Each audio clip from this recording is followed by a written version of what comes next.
la une de l'actualité, rencontre d'évaluation technique de la proposition soumise par le Mali à la CEDEAO, une réunion entre le chef de la diplomatie malienne et le comité local de suivi de la transition. Les Maliens, dans leur majorité, trouvent légitime, courageux et patriotique l'expulsion de l'ambassadeur de France au Mali. Les réactions dans ce 20h.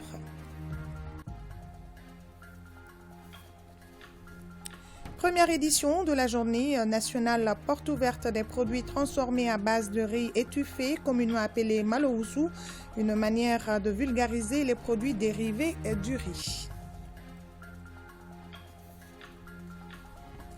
Almami Haïdara vient d'être arrêté par le commissariat du 4e arrondissement du district de Bamako. Almami est un voleur spécialisé dans le vol des voitures Mercedes 190.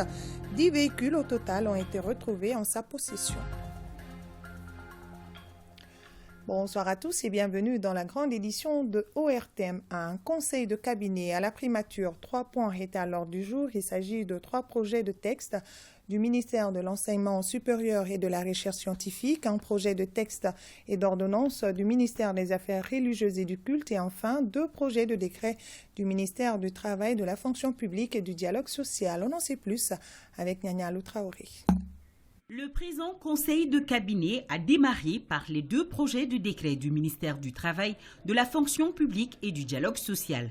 Madame le ministre exposait le rehaussement des conditions de travail du personnel enseignant contractuel de l'État et des collectivités territoriales, ainsi que pour les membres non fonctionnaires de la présidence, de la primature et des ministères. Autre projet de texte et d'ordonnance porté par les ministres de l'Enseignement supérieur et celui des Affaires religieuses. Le gouvernement ambitionne de créer à travers le pays, d'une part, des universités pour une plus grande accessibilité à l'éducation et d'autre part, des directions relevant du ministère des Affaires religieuses afin de mieux ordonner le domaine au nom de la laïcité prônée en République du Mali. Nous sommes dans une république laïque.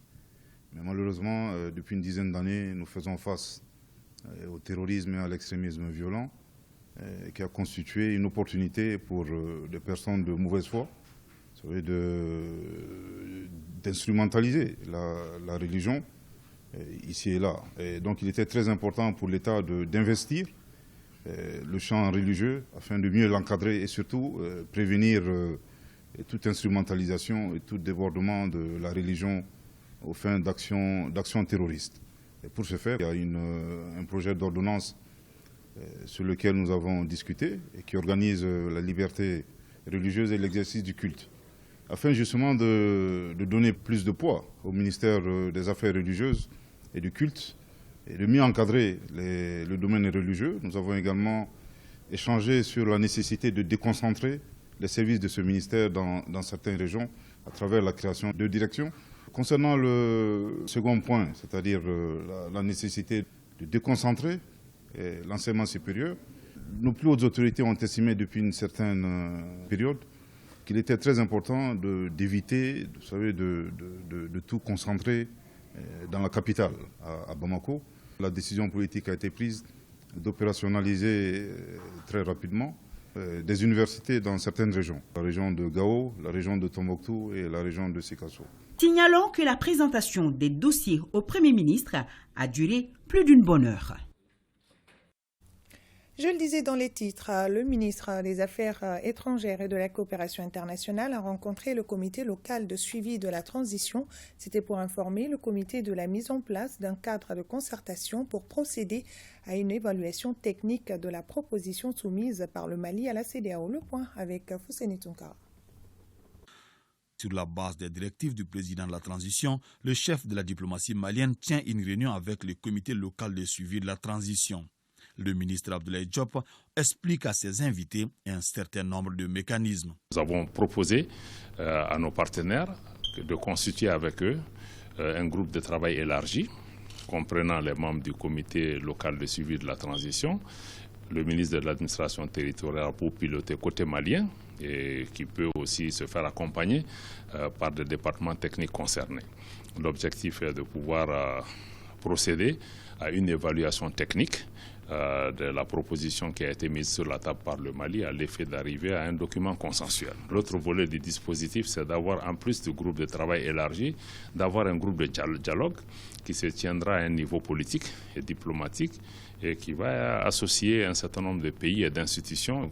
Le travail de ce groupe, ça sera vraiment de rapprocher les points de vue, de travailler sur les questions en suspens et de travailler aussi pour forger un consensus et de faire toute la facilitation politique. Le comité local de suivi de la transition est composé du représentant de la CEDEAO, de l'Union africaine, de l'ambassade du Ghana et du Nigeria. À l'unanimité, ces personnalités ont abordé cette réunion avec un bon état d'esprit. Je pense qu'il s'agit là d'une manifestation d'une volonté de dialogue qui avait été exprimée par les autorités de la transition. Il est important qu'on trouve une solution rapide. La situation actuelle n'est pas dans l'intérêt du Mali, elle n'est pas dans l'intérêt de la région. Et plus vite elle est réglée, mieux cela sera pour tout le monde. À l'entame de cette réunion, le ministre Diop a laissé entendre que cette démarche s'inscrit dans le cadre de la recherche d'un compromis entre les demandes de la communauté régionale et les aspirations du peuple malien. Au lendemain de l'annonce de l'expulsion de l'ambassadeur de France au Mali, les Maliens, dans leur majorité, trouvent que c'est légitime, courageux et patriotique cette décision du gouvernement, suivant les réactions des Bamakois avec Drissa Koni. Les propos hostiles et outrageux du ministre français de l'Europe et des Affaires étrangères ont été la goutte d'eau qui a fait déborder le vase. Vrais descendants de Soundiata Keïta, de Soumangourou Kanté, de Babemba Traoré, de Damonson Diarra, de Soni Alibert et de Firoun se tiennent debout sur le rempart. Et c'est le patron de la diplomatie malienne qui donne le ton. Cette déclaration tend à dire qu'à remettre en cause et la légalité et la légitimité des autorités auprès desquelles, justement, l'ambassadeur de France est accrédité. Cela crée une situation très difficile parce que vous ne pouvez pas être accrédité auprès d'autorités que vous-même, vous ne reconnaissez pas. Si lui, il ne reconnaît pas nos autorités illégitimes, c'est bon, il n'a qu'à rentrer. Au cas où il va reconnaître nos autorités légitimes, il sera la bienvenue parce qu'on ne peut pas critiquer une personne illégitime et rester vraiment dans son pays. Nous avons des dirigeants aujourd'hui qui sont en train de nous montrer que vraiment nous sommes une nation indépendante qui mérite le respect de sa souveraineté. Il est inadmissible pour les Maliens que la France, notre partenaire historique, reste insensible aux aspirations du peuple malien. Je pense qu'après les dernières manifestations dans les rues de Bamako et dans certaines capitales régionales, on ne peut plus dire que les autorités maliennes actuelles sont illégitimes. Ces manifestations ont fait montre du soutien populaire que bénéficient aujourd'hui ces autorités-là. Nous sommes dans un tournoi décisif de notre pays. Et le pays a besoin de l'accompagnement de tous, mais que ces accompagnements se fassent dans le respect du Mali en tant qu'entité souveraine. On ne peut pas aller au Mali croix en restant dans les fétichismes anciens. Si nous voulons la refondation, ce qui vient de se passer est partie intégrante de la refondation. Il faut qu'on revoie nos relations avec la France et qu'on replace les relations dans le contexte aujourd'hui qui sied aux Maliens. Cette situation de mépris envers nos autorités, envers le peuple malien, ne doit pas être acceptée. Vous avez vu, les autorités sont légitimes sur le plan populaire, donc les Français doivent nous respecter dans ce sens-là. Et aussi, ils doivent accepter notre souveraineté parce que nous voulons seulement le respect de notre souveraineté. Nous voulons seulement la faculté de pouvoir nous autodéterminer. Nous voulons seulement la faculté de pouvoir parler à notre nom. Nous ne voulons pas de procuration. Nous n'avons pas donné de procuration aux autorités françaises. Elles ne sont pas mandatées par le Mali pour parler au nom des Maliens. Je pense que nous sommes assez mûrs et assez intelligents pour pouvoir déterminer notre ligne de conduite. La tension diplomatique entre la France et le Mali a atteint son pic. Va-t-elle durer combien de temps? En tout cas, cette réponse du berger à la bergère est une première dans l'histoire récente de nos deux pays. La situation au Mali était au cœur des débats aujourd'hui à l'Assemblée nationale française. Les élus avaient interpellé le ministre de l'Europe et des Affaires étrangères sur la politique française au Mali, une politique ouvertement dénoncée par le député Jean-Paul Lecoq. Je vous propose de suivre un extrait de son intervention. Monsieur le ministre, Guinée, Mali, Burkina Faso, Les changements de régime dans le Sahel vous obligent à modifier radicalement votre politique dans la zone. Au Mali et au Burkina Faso, les coups d'État militaires semblent moins contestés que la présence française. Certains pensent même que la prise de pouvoir par les militaires est un gage de retour à la souveraineté. Entendez-le. Les sanctions de la CEDEAO contre le Mali ont été vécues comme ayant été pilotées par la France. Or, elles vont appauvrir les Maliens et les peuples aux alentours. Ça aussi, vous devez l'entendre. Le résultat de votre obstination, c'est que notre ambassadeur a été expulsé du Mali. Les peuples du Sahel veulent se libérer d'un lien de subordination avec la France. Est-il monétaire? Est-il économique ou militaire? Il faut rebattre les cartes de la présence française au Sahel. Les sociétés privées de sécurité comme Wagner ne sont là que parce que la politique française sahélienne a failli. Malgré le courage de nos soldats, au Sahel, l'armée française a échoué. En conséquence, annoncez un plan de retrait de nos troupes avec un agenda concerté. Plutôt que les accords d'Alger qui vont déchirer le Mali, soutenez le désarmement de tous les groupes armés, comme proposé dans la feuille de route de Lusaka. Rendez une deuxième fois leur indépendance à ces États. Mettez fin au franc CFA et au pillage des ressources par les multinationales françaises. Faites respecter la démocratie et écoutez les peuples et pas seulement leurs dirigeants. Les communistes et toutes les organisations de progrès sur place vous le demandent. Nous l'avons constaté avec la plus grande gravité lors du colloque Ama Donsoko à Dakar la semaine dernière. Si vous aviez fait tout cela, ces coups d'État se seraient heurtés à une résistance populaire forte. Monsieur le ministre, n'est-il pas temps d'écouter enfin les forces de progrès africaines? Voilà à présent Jean-Paul Lecoq, le député. Et la situation est très confuse. Ce mardi à Bissau, des tirs ont été entendus dans le centre-ville après des institutions du pays, des détonations qui ont provoqué un début de panique. Selon plusieurs médias, les militaires sont entrés dans le palais du gouvernement vers 17h20, heure locale. Les membres du gouvernement ont été libérés. Beaucoup d'incertitudes entourent la situation du chef de l'État, mais une bonne source aurait assuré avoir pu parler avec le président Sissoko Embalo, qui lui a déclaré qu'il se portait bien. La presse a été convoquée ce mardi soir au palais présidentiel. Le calme serait revenu à Bissau. La CEDEAO a réagi en condamnant une tentative de coup d'État. Le directeur général de l'Agence de gestion de fonds d'accès universel a été reçu en audience par le président du Haut Conseil des collectivités. Les échanges ont porté sur les orientations, les perspectives et les réalisations de la dite agence. Pour plus de précisions, écoutons Boubacar Sako, directeur général de AGEFO, au micro de Tamsir Diabaté. L'objet de cette visite au Haut Conseil des collectivités territoriales de notre pays participe d'une démarche de communication de notre agence, l'Agence de gestion du fonds d'accès universel. Nous avons principalement comme mission de desservir les zones blanches en moyens de communication et en outils TIC. Donc, à ce titre, nous pensons que l'institution du Haut Conseil des collectivités territoriales est l'institution qui réfléchit pour valider les politiques qui convergent pour la satisfaction des besoins de ces populations-là. Nous avons aussi au niveau de notre conseil d'administration des représentants des collectivités comme l'AMEMEM, comme les représentants des collectivités régionales et des cercles. Donc, avec tout ce travail qui est abattu par les membres du conseil d'administration, il s'agissait aujourd'hui pour nous de communiquer aussi les perspectives et les réalisations faites par l'agence afin que l'agence soit mieux connue par cette institution et ce qui participera d'une bonne communication de l'agence au plan national. Les zones humides sont estimées à 4 200 000 hectares dans le monde. La conservation de ces zones vitales a nécessité la signature de la Convention du 2 février 1971 en Iran. Et depuis cette date, la Journée mondiale des zones humides est célébrée le 2 février de chaque année. Pour l'édition de 2022, le thème est « Agir pour les zones humides », c'est agir pour l'humanité et la nature. Batraoré.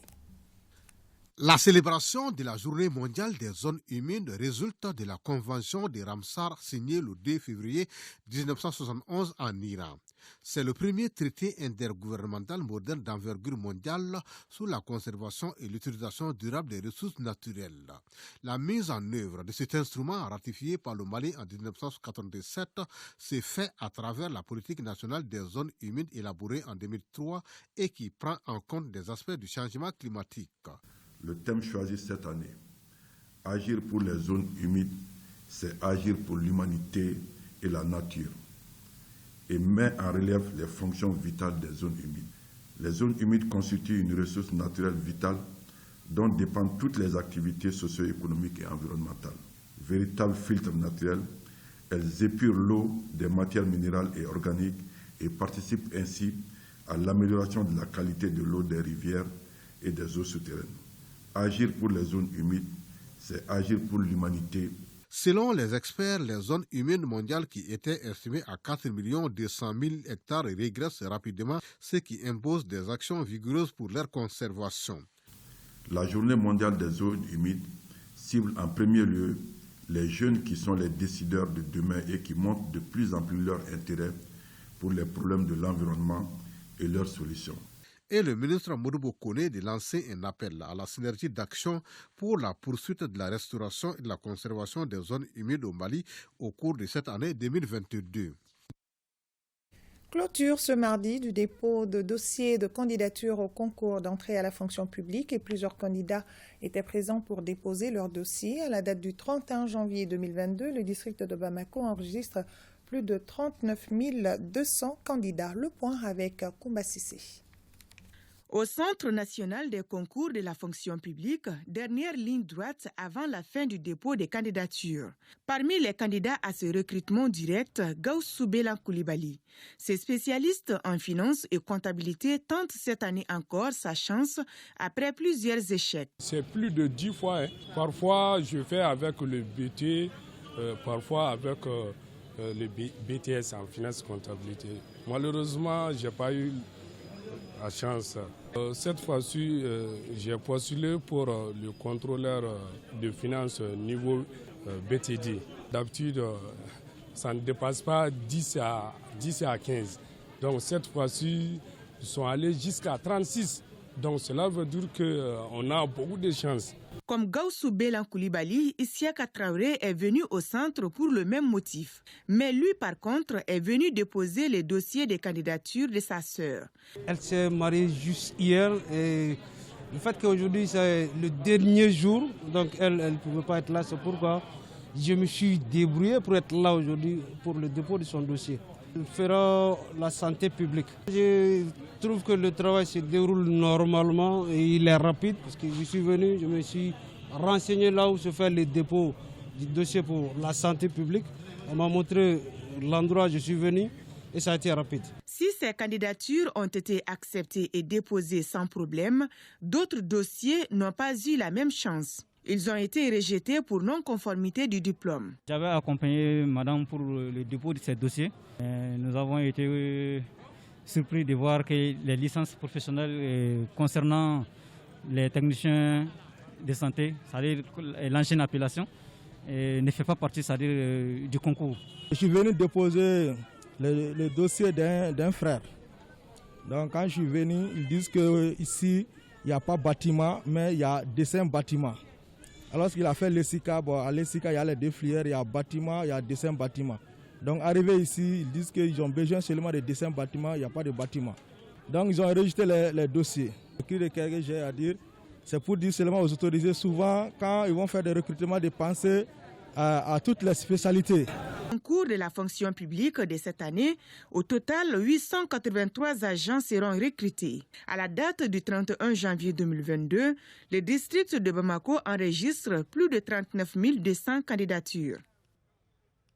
Bonne chance aux candidats. Le projet de promotion de l'accès au financement de l'entrepreneuriat et de l'emploi au Mali a tenu son premier comité de pilotage. À l'ordre du jour, le plan de travail et le budget du projet. Reportage Mamadou Fani.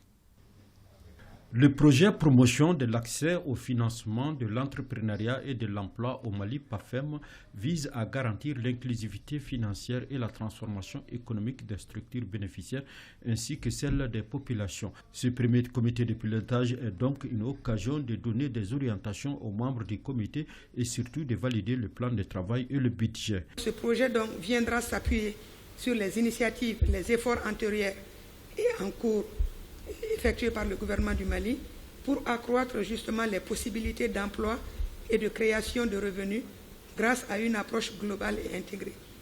Il contribuera également à soutenir l'entrepreneuriat et l'emploi au Mali en appuyant les AGR, les activités génératrices de revenus, et en faisant la promotion de l'accès au financement.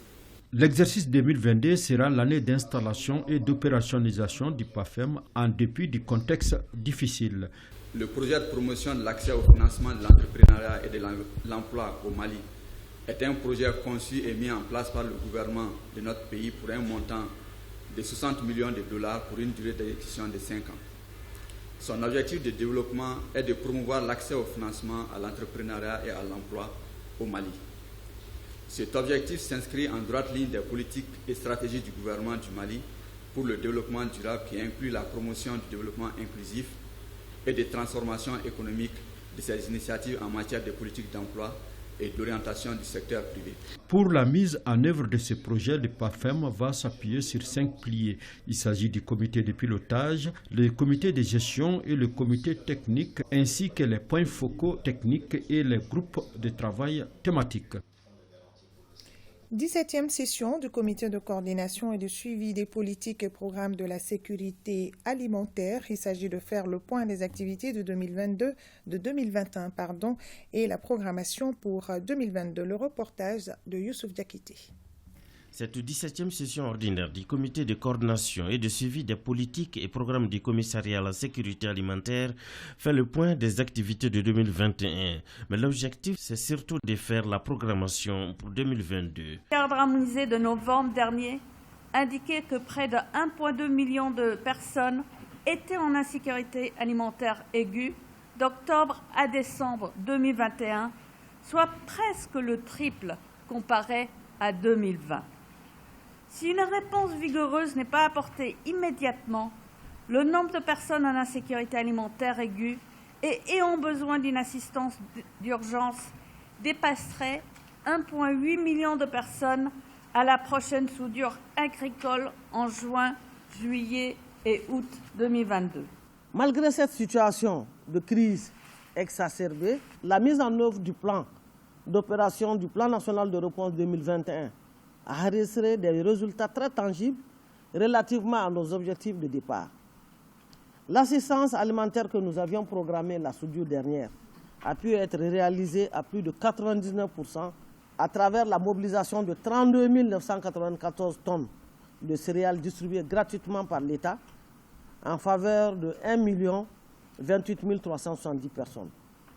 L'évaluation provisoire du système d'alerte précoce, à travers le cadre harmonisé, a identifié déjà 1 841 067 personnes dans le besoin d'être assistées sur le plan alimentaire et nutritionnel, auxquelles s'ajoutent 2 997 103 personnes qui sont dans la nécessité d'être soutenues pour la restauration de leur capital productif. L'ampleur des besoins explique les différents intervenants et la nécessité d'une réponse à la soudure précoce demande de mutualiser les efforts de l'ensemble des acteurs de la sécurité alimentaire. Et en 5e région, pour un budget prévisionnel de plus d'1 milliard au titre de la campagne 2020, l'Office RIMOPTI a mobilisé 993 674 000 francs CFA, soit un taux de réalisation de 62,12%. L'information a été partagée avec les acteurs à l'ouverture des travaux de la session ordinaire du comité de suivi du 8e contrat-plan de la structure de Mopti, Daouda Diakité et Suleiman Tepsouké.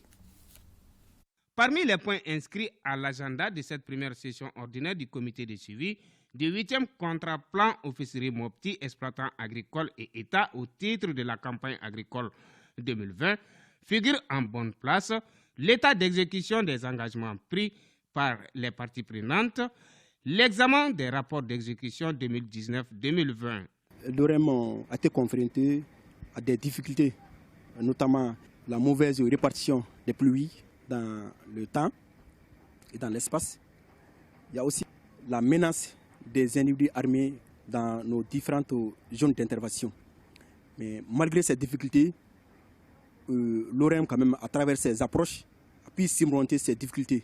Parce que nous avons eu une production céréalière de 130 731 tonnes. Des résultats obtenus grâce aux efforts du département du développement rural pour soutenir la production risicole et renforcer la résilience des exploitants agricoles. La mise à la disposition des producteurs de certains casiers de 21,6 tonnes de semences certifiées de riz, la distribution gratuite aux exploitants de certains casiers et du périmètre maraîcher de Perempé d'un lot de semences de riz et maraîchères composé de 6,3 tonnes de semences certifiées de riz pour les PVI du cercle de Djéné, Mopti, 70 tonnes de semences certifiées pour le compte du commissariat à la sécurité alimentaire. Pour un budget prévisionnel de plus d'1 milliard, l'Office Riz Mopti a mobilisé 993 674 000 francs CFA, soit un taux de réalisation de 62,12%. Première édition de la Journée nationale porte ouverte des produits transformés à base de riz local étuvé, communément appelé Maloussou. Cette édition, qui regroupe des exposants de Bamako et de l'intérieur du pays, vise à promouvoir et vulgariser les produits dérivés du riz. Et le thème retenu est « Consommons le riz étuvé malien pour une alimentation saine et nutritive ». Mohamed Kantao. Les riz étuvés ou Maloussou en Bamanankan ne sert pas que dans l'alimentation ordinaire. Cette qualité de céréales entre aussi dans la transformation des produits locaux. L'ANTRM, Association nationale des transformateurs du riz du Mali, saisit cette opportunité pour promouvoir et vulgariser les produits dérivés du riz étuvé. C'est le riz paddy qui est transformé en riz étuvé et la farine enrichie qui est transformée avec le riz blanc, le maïs et le niébé. Il y a le riz soumala qui est fait à base de riz étuvé. Le riz soumala, ça c'est 1000 francs. Le riz étuvé simple, ça c'est 500 le kilo. Il y a djouga à base de riz étuvé et de riz blanc, ça c'est 1500. Il y a la farine enrichie à base de riz, maïs niébé, ça c'est 750 demi-kilo. Il y a aussi un autre couscous à base de riz, maïs niébé. J'ai aussi des amuse-gueules comme les chips de riz étuvé. Il y a les gâteaux aussi faits à partir de riz étuvé. Pour les organisateurs, l'ANTRM transforme les riz étuvés maliens en 8 produits alimentaires. Mais faute d'accompagnement technique et financier, elle n'arrive toujours pas à atteindre les objectifs escomptés après 6 ans d'existence. Le gouvernement, nous on veut seulement qu'il nous aide à nous donner localité pour qu'on puisse faire nos transformations, puis nous aider à faire connaître nos produits et analyser nos produits pour qu'on puisse mieux en marché. Pour vivre, il faut manger. Et pour manger, il faut consommer. Et pour consommer, consommons ce qu'on produit. Les femmes qui ont organisé cette journée, je les félicite et je les donne 50 bourses de l'entrepreneuriat. La dégustation des produits et la coupure du gâteau à base du riz étuvé ont mis fin à cette journée porte ouverte. Une délégation dirigée par le mandataire judiciaire de la Confédération des sociétés coopératives des producteurs de coton séjourne dans la région de Kita. Le but est d'informer et de sensibiliser les producteurs de coton sur le processus de renouvellement de ces organes. Envoyés spéciaux à Kita, Boubacar Bablin-Touré et Mohamed Sidibé. Le renouvellement des organes de gestion et de contrôle du réseau coopératif des producteurs de coton au titre de 2021 a été source de tensions entre les acteurs à la base de la filière dans certaines localités. Une situation qui a poussé le gouvernement de la transition à mettre en place un organe transitoire avec à sa tête un mandataire judiciaire qui conduira les destinées de la Confédération des sociétés coopératives des producteurs de coton. C'est pour partager cette information que le mandataire a décidé d'aller à la rencontre des acteurs à la base.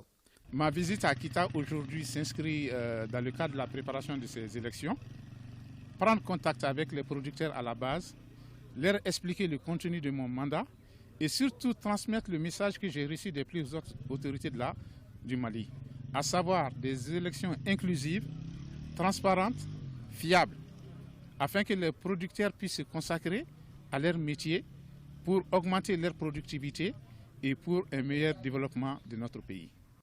Une démarche appréciée par les producteurs de coton du secteur de Kita qui s'engagent à enterrer la hache de guerre et de s'inscrire désormais dans la dynamique d'accroître le taux de production locale. Il a tout expliqué, donc c'est l'avis des cotonculteurs même pour la transition. Donc on veut préparer une élection transparente au niveau des cotonculteurs. Donc actuellement, avec la transition, tout est fini. Et le secteur de Kita va faire tout pour prendre le premier rang. Auparavant, une visite de courtoisie a été rendue aux autorités coutumières et administratives de la capitale de l'Arachide. Des visites ponctuées par des conseils et des bénédictions pour la réussite de la mission. Mission qui aura comme prochaine étape les villages de Kokofata, Djidjan et Sebekoro dans la région de Kita. Dans le même registre, ouverture à Caille d'un atelier de collecte de documentation des savoirs paysans dans la région de Caille.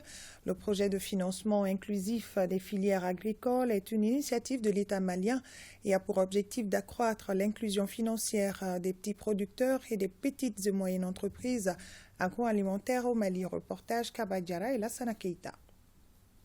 Cet atelier paysan de collecte et documentation des savoirs paysans dans la région des Cailles est organisé par l'antenne régionale du projet inclusif afin de repérer et documenter les bonnes pratiques qui ont guidé et soutenu la résilience des communautés rurales. Au-delà des savoirs détenus par les techniciens des projets, il y a aussi les bénéficiaires, ceux pour lesquels nous travaillons, qui sont aussi des porteurs, des détenteurs de savoirs tacites, que nous devrons faire en sorte que ce savoir-là soit aujourd'hui des savoirs explicites, documentés, qui puissent servir les générations futures. Durant 2 jours, les participants venus des cercles des régions de Caille, Kita, Koulikoro, Sikasso, Ségou, Mopti échangeront autour de 2 thématiques, à savoir les techniques culturelles ancestrales de fertilité des sols, de choix des semences, de production agricole, de récolte, de conditionnement et conservation des céréales, tubercules et légumineuses et la transformation agroalimentaire, défis et opportunités cas des filières arachides, baobab et gomme. Nous avons estimé que l'agriculture est un secteur extrêmement important dans le cadre du développement de la région et qu'à ce titre-là, le Conseil régional en a fait son cheval de bataille. Et c'est pour cela qu'en partenariat avec les projets inclusifs, nous avons souhaité rencontrer à peu près toute la crème de l'agriculture au niveau régional pour partager sur le savoir paysan. Rappelons que ce projet qui concerne 440 000 bénéficiaires ruraux directs issus des groupes démunis est une initiative de l'État malien avec l'appui des partenaires financiers FIDA, Danemark et Canada. Et Khalifa Nama Traoré nous a rejoint pour la lecture d'un communiqué de l'état-major des armées. Bonsoir Khalifa Nama Traoré. Bonsoir Kaliyatou Kone, mesdames et messieurs, bonsoir. L'état-major général des armées porte à la connaissance de l'opinion que dans la poursuite de la dynamique offensive des recherches et de destruction des terroristes et leurs sanctuaires par les forces armées maliennes, conformément au plan Maliko et l'opération Keletiki, les acquis opérationnels se renforcent face à des terroristes de plus en plus fébriles en débandade, adoptant et l'évitement et se dissipant dans la population comme mode d'action avec des capacités de nuisance et reposant désormais sur la pose des engins explosifs improvisés, le sabotage des réseaux GSM et des tirs indirects. En plus des activités de routine de sécurisation des foires, d'escorte, des relèves, des unités de patrouille, de sécurisation des personnes et des biens et de lutte contre la contrebande, l'exploitation des renseignements et les opérations aéroterrestres, particulièrement en zone centre et sud, se sont poursuivies avec les actions majeures résumées comme suit. Dans la région de Nara, l'effort a porté sur la recherche du renseignement, particulièrement sur les terroristes se dissimulant dans la population et leurs complices, de même que la surveillance des axes de mobilité le long de la frontière avec la Mauritanie, permettant d'opérer avec précision et efficacité. Dans les régions de Sikasso, Bougouni et Koutiala, des reconnaissances offensives conduites dans les secteurs de Tandjo, Tiarama, Goulé, Urikela, y compris le long de la frontière avec le Burkina Faso, ont permis la destruction à l'artillerie et la fouille d'une base terroriste dans les collines de Tanjo. Le bilan matériel est le suivant. La récupération de 2 véhicules Toyota numéro AB3484MD et BC2104MD en bon état abandonnés par les terroristes. L'interpellation d'un suspect mis à la disposition de la gendarmerie nationale dans les régions de Ségou et Mopti. Les reconnaissances offensives avec des violents combats dans les cercles de Koro, Bankas et Nyono, suivis des frappes aériennes, particulièrement dans la forêt de Songo, ont permis de détruire 4 bases terroristes et 6 plots logistiques et 9 motos, de neutraliser 43 terroristes, de récupérer 31 motos, 6 véhicules et 1 camion. Armement récupéré, 18 AK 47, 2 mitrailleuses 12-7, 2 mitrailleuses 14-5, 6 mitrailleuses PKM, 3 lance-roquettes anti-chars, un pistolet artisanal, plusieurs caisses de munitions de tout calibre. Autre matériel récupéré, 2 groupes électrogènes, une machine à souder, 1000 litres de carburant, 12 sacs de 100 kg d'engrais et des matériels de fabrication d'engins explosifs improvisés. 20 tonnes de riz enlevés à la population, des téléphones portables et des moyens de communication radio. Dans le cercle de Tenenkou, une reconnaissance offensive à Tenema, Dinkel et Kora a permis d'interpeller 5 terroristes collectant la zakat et récupérer 10 tonnes de céréales. L'état-major général des armées remarque que le présent bilan a évolué comparé à celui de la semaine dernière, malgré le mode d'action de l'évitement adopté par les terroristes en débandade en zone sud et centre. Ceci s'explique par la collaboration dans la précision du renseignement. L'état-major général des armées rassure l'opinion que les forces armées maliennes s'adapteront à ces modes d'action et continueront la dynamique offensive avec la surveillance, la poursuite et la neutralisation des terroristes dans leurs sanctuaires et leur interpellation dans les zones urbaines. Voilà, Khadija Toukone, ce qu'on peut retenir de ce communiqué de l'état-major général des armées. Merci bien, Khalifa Namatraoré. À présent, le point Covid-19 dans notre pays. Les services de santé ont enregistré 49 nouveaux cas positifs sur 2351 tests réalisés, 137 patients guéris et 1 décès et 2732 patients sont sous traitement. Le commissariat du 4e arrondissement du district de Bamako, je le disais dans les titres, vient de mettre la main sur Almami Aïdara, un grand voleur spécialisé dans le vol des voitures de marque Mercedes 190 et 10 véhicules au total ont été retrouvés en sa possession. Aliou Abdoulaye Touré. Almami Aïdara, âgé de 54 ans, est l'auteur du vol de 10 véhicules, dont 8 Mercedes 190. Naturellement, c'est suite à des plaintes de vol de véhicules que la police a pu réaliser ce coup de filet. Plus précisément, la plainte de Suleiman Keita Boucher de son état, qui a été victime de vol de son véhicule devant le parc des bétails de Nyamana. Donc, suite à sa plainte, on a interpellé 3 garagistes. Dans leur garage, on a pu récupérer 8 véhicules. Donc, après les interrogatoires, ils ont dénoncé les noms d'un certain Almami Aïdara qui reconnaît avoir volé ces 8 véhicules, plus 2 véhicules 4x4 qui fait en total 10 véhicules. Les véhicules des plaignants comme Suleiman Ignaré et Fatoumata Koma ont été volés entre Misra et l'hippodrome. Ma voiture a été volée le 18 mois 2021. C'était vers 3h15. Le gars là, il est venu avec 3 clés de Mercedes. Il a essayé le premier clé, il n'arrive pas à ouvrir. Le deuxième, il n'arrive pas. Le troisième clé, il parvient à ouvrir ma voiture. Il est parti avec la voiture. J'ai vu les traces de ma voiture. Mon enfant même était là avec la photo. Ils ont changé tout. Il a enlevé tout. Le numéro de châssis, la plaque, même dedans, ils ont enlevé tout. Même mes pneus, ils ont enlevé. Mais j'ai vu les jantes, il a échangé avec certaines voitures. Il a fait le raccommodage avec d'autres voitures. Parce qu'il a pris mes 4 pneus, je vois mes 4 pneus sur l'autre Benz là. Le commissaire de police Modibo Traoré invite les populations à plus de collaboration avec la police en appelant le numéro vert 80 0011 15 pour que la paire change de camp. Une nouvelle publication dans vos librairies, Le prix d'une vie, c'est le titre du roman que vient de publier Noumouni Keïta, elle décrit les frasques des filles, leur mode de vie dans le milieu scolaire, l'adolescence, le chagrin d'amour, la déception, la trahison, entre autres. Un roman à lire absolument.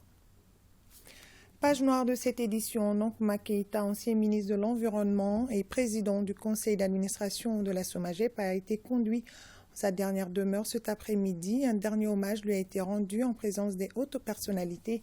Le natif de Narena s'en est allé à l'âge de 77 ans. Reportage Alpha Meiga. Au cimetière de Faladje repose pour l'éternité Nkouma Keïta, naquit en 1945 à la fin de la Deuxième Guerre mondiale à Narena, dans la contrée du Mandé.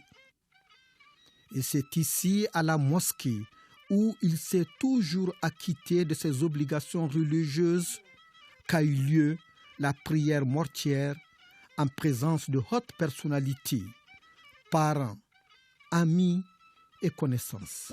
Nkouma était un grand personnage dans la mosquée. C'était quelqu'un qui était lié beaucoup à la mosquée. Il priait régulièrement avec nous et surtout les prières de Fajr. Il était là juste avant même qu'il ne soit malade. Au plan politique, Nkouma Keïta est engagé, un espoir, un parcours et des qualités appréciées. La disparition successive de Ibrahim Boubacar Keïta, de Nkouma Keïta et autres est très douloureuse. Mais nous les confions à Dieu. Nous, pour notre part, ils ont été des camarades irremplaçables. Nous prions le bon Dieu de faire reposer leurs armes dans son paradis. Et nous disons à toute la nation que le parti leur pardonne. Nkouma Keïta, il faut le dire, tire sa force dans sa pudeur habituelle, avec ses principaux traits de caractère, son sacerdoce pour l'État, un État qu'il a servi, défendu de son vivant, à ce jour 77 ans. Son appartenance à un corps de la haute fonction, l'importance confiée à lui et la conception de l'intérêt public sont louées. Nous avons travaillé ensemble sous la Deuxième République. Il était au génie rural et moi j'étais président directeur général de l'Office des produits agricoles du Mali. Lui, il est parti, mais je pense qu'au-delà de ce départ physique, l'âme s'en va, mais je pense qu'il y a également le symbole qui est là. Nkouma Keïta avait le sens de l'humanisme et des rapports sociaux comme tout bon Malinké. N'est-ce pas qu'on le surnommait le diable des dunes de sable, en référence à sa passion environnementaliste, qui a vu Nkouma Keïta, un jour ministre de ce domaine, visiter les dunes de sable à Bourem sous les phares des véhicules. Paix à son âme, amen. Et c'est la fin de cette édition. Merci à vous de l'avoir suivi. Au plaisir de vous retrouver demain, même heure, même plateau. Plaise à Dieu. D'ici là, prenez soin de vous et de vos proches et que Dieu vous bénisse.